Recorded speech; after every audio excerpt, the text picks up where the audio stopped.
Ini merecord. Assalamualaikum warahmatullahi wabarakatuh.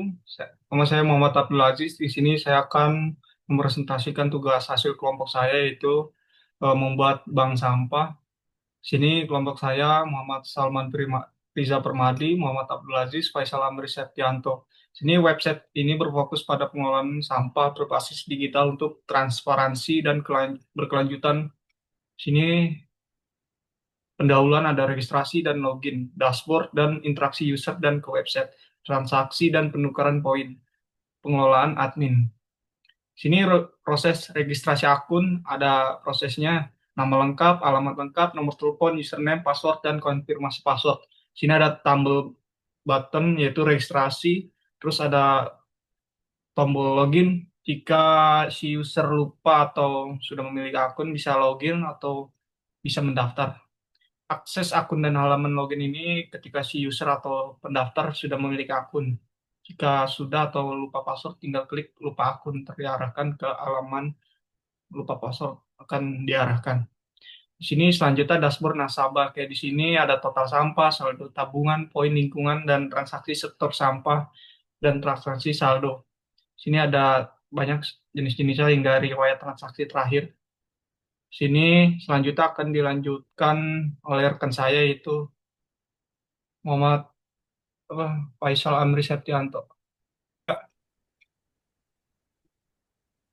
Ya, perkenalkan nama saya Faisal Amri Septianto. Di sini saya akan melanjutkan dari eh, yaitu melakukan transaksi setoran sampah.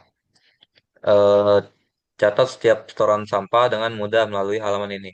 Jadi yang pertama ada jenis sampah, pilih dari daftar yang tersedia, misalnya plastik, kertas, botol kaca.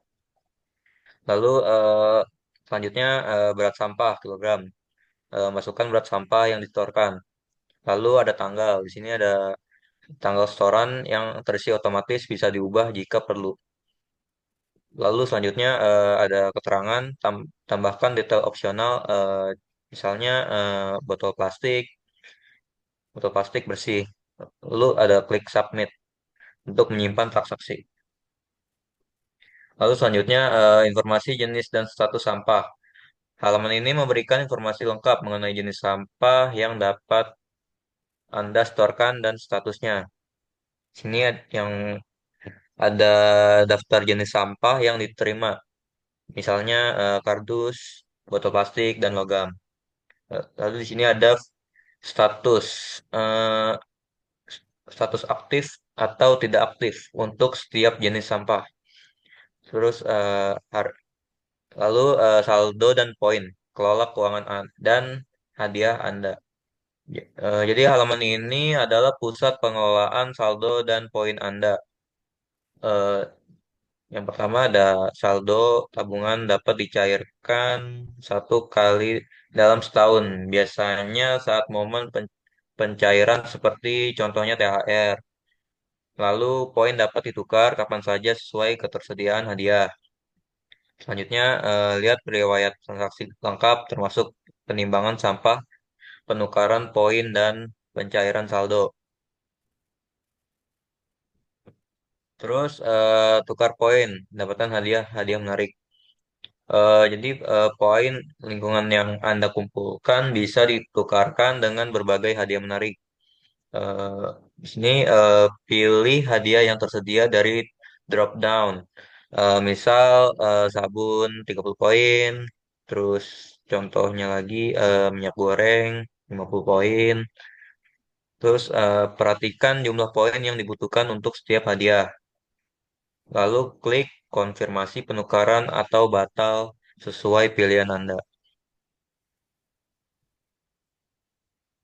Terus pencairan saldo.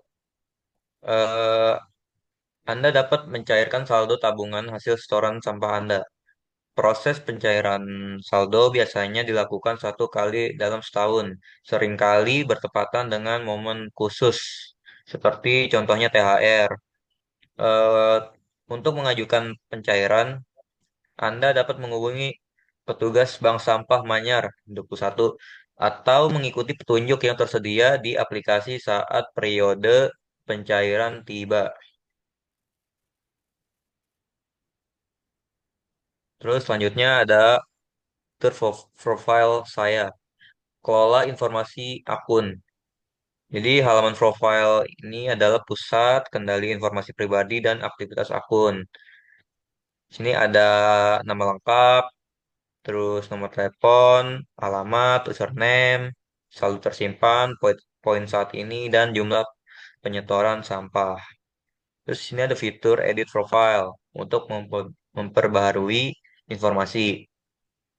Terus di sini juga ada kata sandi dengan ubah password untuk keamanan akun. Lalu yang terakhir ada fitur foto profile, kalau foto profile dengan tombol upload dan simpan.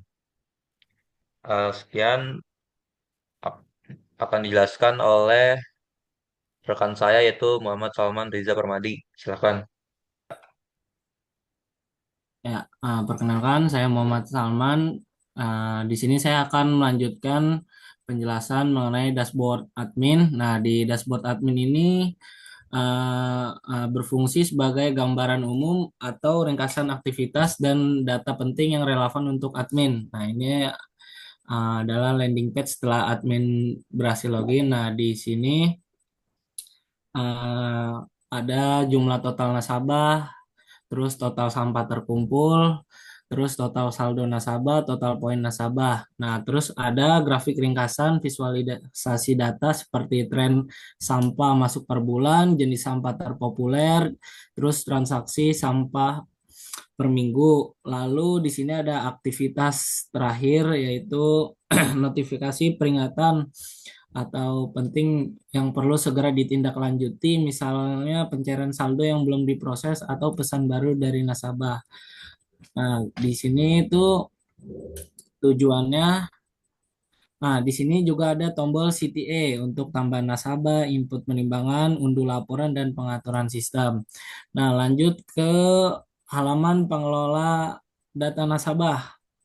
Nah, di sini fungsi utamanya itu mengelola data nasabah yang terdaftar di bank sampah. Nah, terus daftar nasabah itu ada tabelnya yang menampilkan ID nasabah, nama lengkap, alamat, telepon, saldo, poin, terus statusnya. Nah, terus bisa diedit juga aksi tombolnya.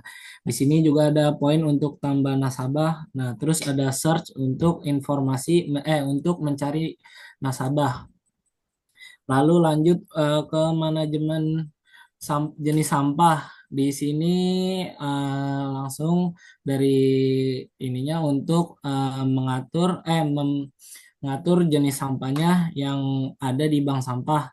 Bisa menambahkan jenis sampah baru atau membuat menambahkan, mengedit, atau menonaktifkan jenis-jenis sampah yang diterima serta mengatur harga per kilogram untuk jenis sampah. Nah, di sini tabelnya ada nama jenis sampah, harga, status, deskripsi, dan terakhir update. Nah, terus sekarang lanjut ke transaksi setor sampah. Di sini yaitu untuk melihat, memverifikasi, mengedit, atau menambahkan data transaksi setoran sampah. Nah, langsung aja ini filter bisa berdasarkan tanggal, jenis sampah, nasabah, atau status status transaksi. Nah, ini seperti ini tampilannya, ada tanggal, nomor nomor transaksi, nasabah, terus hasil hasil, terus tipe transaksi, status, dan aksi. Nah, lanjut, kita bisa lanjut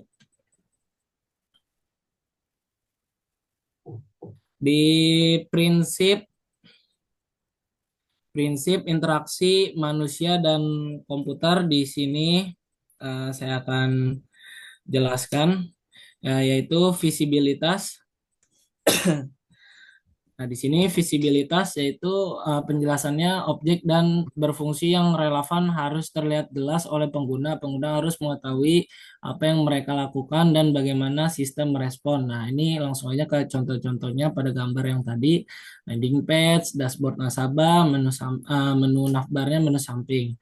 Nah, lanjut ke feedback, umpan balik. Sistem harus selalu memberikan informasi kepada pengguna tentang apa yang sedang terjadi, tindakan yang telah dilakukan, atau status saat ini. Nah, contohnya yaitu yang tadi transaksi sampah, halaman tukar poin, dan saldo sampah. Lanjut ke constraints, yaitu kendala. Nah, ya, penjelasannya desain harus membatasi kemungkinan tindakan yang salah satu tidak diinginkan mengarahkan pengguna ke jalur yang benar. Contoh pada gambar yaitu halaman tukar poin dan transaksi sampah. Lanjut ke mapping, yaitu penjelasannya hubungan antara kontrol dan efek harus jelas dan intuitif. Nah, itu contohnya itu tadi pada dashboard nasabah dan menu samping. Nah, lanjut ke konsistensi, yaitu penjelasannya elemen-elemen serupa harus terlihat dan berfungsi dengan cara yang sama di seluruh sistem. Konsistensi membantu pengguna mempelajari dan mengingat cara menggunakan sistem.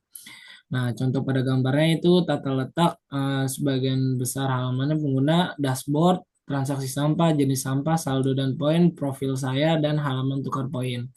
Elemen desainnya penggunaan warna hijau dan putih yang konsisten. Nah, terus ikon-ikonnya juga. Terus ke affordancy, penjelasannya kualitas objek yang menyarankan bagaimana objek tersebut dapat digunakan. Objek-objek dalam antarmuka harus terlihat, dapat diklik, dapat diketik, atau dapat diseret. Contohnya itu tombol-tombol seperti tukar poin, konfirmasi penukaran, batal, submit, login, dan lain-lain, register password. Terus lanjut ke penanganan kesalahan, yaitu desain yang baik harus mencegah terjadinya kesalahan dan jika terjadi kesalahan membantu pengguna untuk memperbaikinya. Contohnya pada gambar yaitu login. Terdapat tautan lupa password. Nah, terus registrasi, adanya konfirmasi password membantu mencegah kesalahan pengisian password yang tidak disengaja, yaitu dan transaksi sampah. Nah, yang ke-8, fleksibilitas dan efisiensi penggunaan sistem, yaitu penjelasannya sistem harus melayani pengguna pemula dan ahli, opsi untuk personalisasi atau tekanan untuk pengguna ahli. Terus lanjut ke desain estetis dan minimalis, ya penjelasannya antar muka harus rapi dan bebas dari informasi yang tidak relevan atau jarang digunakan seperti tadi di desain sebelumnya ya.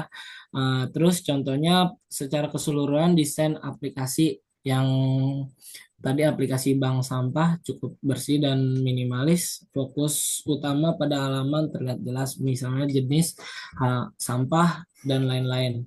Terus penggunaan warna hijau dan putih yang menenangkan. Oke, sekian dari saya. Terima kasih.